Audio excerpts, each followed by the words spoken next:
Let's get out our writing intention sheet. Today is 10-2. Today as a writer, I'm working on revising my story. Today we are working on revising our stories, and we have a checklist that we will be going over. And we do each part one at a time. The first thing we're going to look over is the overall structure. I wrote the important part of an event bit by bit and took out unimportant parts. Not yet. Starting to. Yes. I cannot check that yet because I have not read my story overall.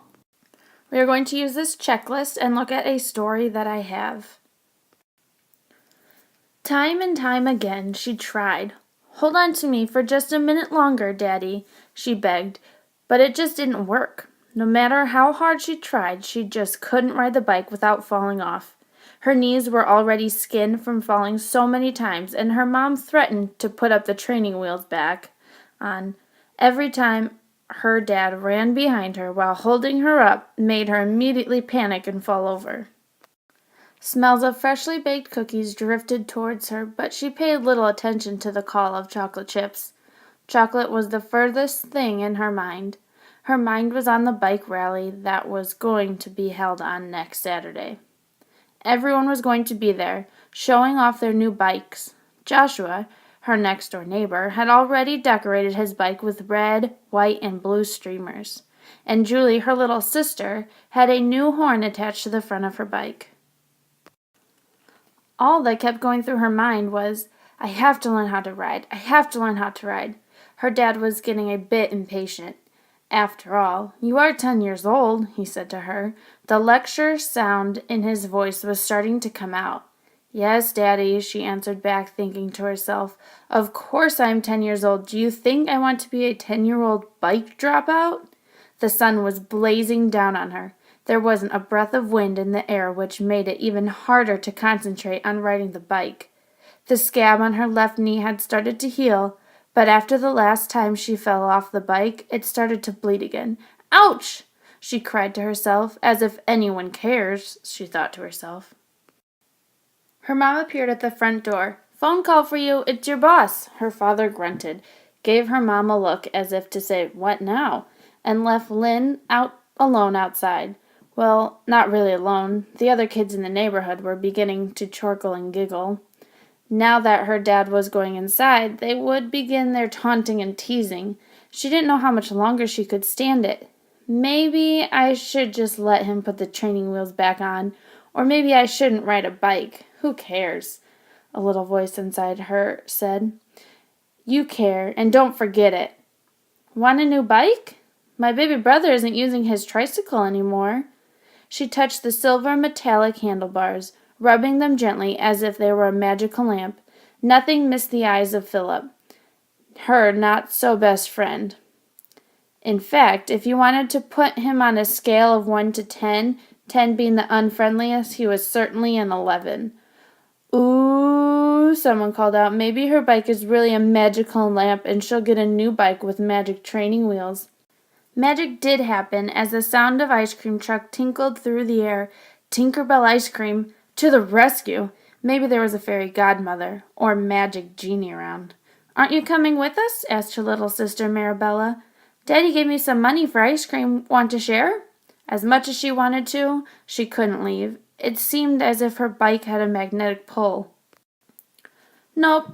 It's okay, I'm full," she lied. She really wanted a Peter Pan special ice cream cone with Tinkerbell magic fairy dust sprinkles covering it more than anything. But that would have to wait for another day. Today was the day. Out of the corner of her eye, she spied Clementine, the new girl in school. You couldn't miss her. Clementine's hair seemed to grow in all kinds of directions. While Lynn's hair was blonde and straight, Clementine's hair was bright red, frizzy, and stuck out in all kinds of directions. It made the wig that she wore when she played Annie in the school play look tame. Lynn looked at her skinned knee and then looked at Clementine's. It didn't seem like there was a patch that wasn't covered with a Band-Aid or scab. Clementine was a perpetual accident machine in the making. "Do you want some help?" Clementine mumbled. Yeah, she answered, trying to seem cool. How could a person who couldn't walk a straight line without bumping into something help her? She thought. But it couldn't hurt. She had to learn how to ride her bike before Saturday. Lynn nodded, and before she could change her mind, Clementine took her hand and pulled her over to the grass. On the grass? Yep, she responded. This time it was just the two of us working together. Clementine didn't have a bike, so I offered to let her use mine. No, she said, I'll show you how to ride without training wheels. But after that, I'm gone. After we just read the story, let's look at our checklist. Overall, did I write the important part of an event bit by bit, and did I take out unimportant parts? What do you think? Then we would check, not yet, starting to, or yes. Now let's take a look at the lead. I wrote a beginning in which I showed what was happening and where, getting readers into the world of the story. So now we have to go back to the story and read just the lead. Time and time again she tried. Hold on to me for just a minute longer, Daddy, she begged, but it just didn't work. No matter how hard she tried, she just couldn't ride the bike without falling off. Her knees were already skinned from falling off so many times, and her mom threatened to put the training wheels back on. Every time her dad ran behind her while holding her up made her immediately panic and fall over. Let's look back at the checklist about my lead. Did I show what was happening and where? I did show what was happening because I know that she was riding a bike. Although I don't know if I was showing where this happened. So maybe that's something I could add in. Did I get the readers into the world of the story? Show me with your thumbs if you think so. What do you think I should check? Not yet, starting to, or yes? Going back again to our checklist, looking at transitions. I showed how much time went by with words and phrases that mark times such as just then and suddenly to show when things happened quickly, or after a while and a little later to show when a little time passed. I would then reread my story again and underline all the transition words that I find.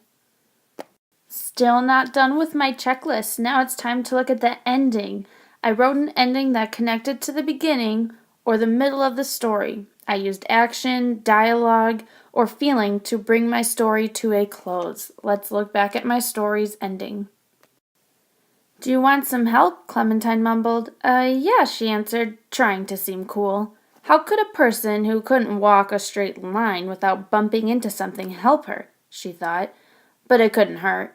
She had to learn how to ride her bike before Saturday. Lynn nodded, and before she could change her mind, Clementine took her hand and pulled her over to the grass. On the grass? Yep, she responded. This time it was just the two of us working together. Clementine didn't have a bike, so I offered to let her use mine. No, she said. I'll show you how to ride without training wheels. But after that, I'm gone. Did I write my ending that connected to the beginning or the middle of the story? Do I see some action, dialogue, or feeling? Turn and talk with a partner of how you think my ending is. What should we check? Not yet, starting to, or yes?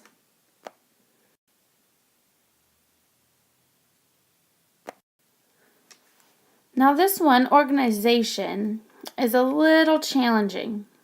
It says I used paragraphs to separate the different parts or times of the story or to show when a new character was speaking.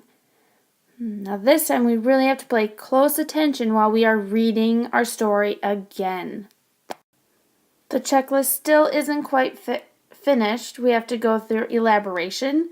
Did I add more to the heart of my story, including not only actions and dialogue, but also thought and feelings? What about the craft? did. I show my characters what they did by including their thinking. I made some parts of the story go quickly and some slowly.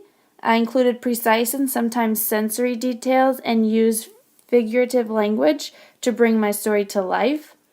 I used a storytelling voice and conveyed the emotion or tone of my story through description, phrases, dialogue, and thoughts. We need to check those. And again, with our language conventions, with spelling and punctuation, we're going to have to reread our story again. So this checklist should take the whole time in class right now. I know this was a little longer lesson, and I didn't even go through the whole checklist how I'm supposed to with you. So I hope when you go back and you read your checklist, overall you read your whole story. Lead, you reread just the beginning. Transitions, you read the whole story to find the transition words. Ending, I reread just the ending. Organization, I'm going to have to read the whole story again. So this should take up the whole time. Are there any questions?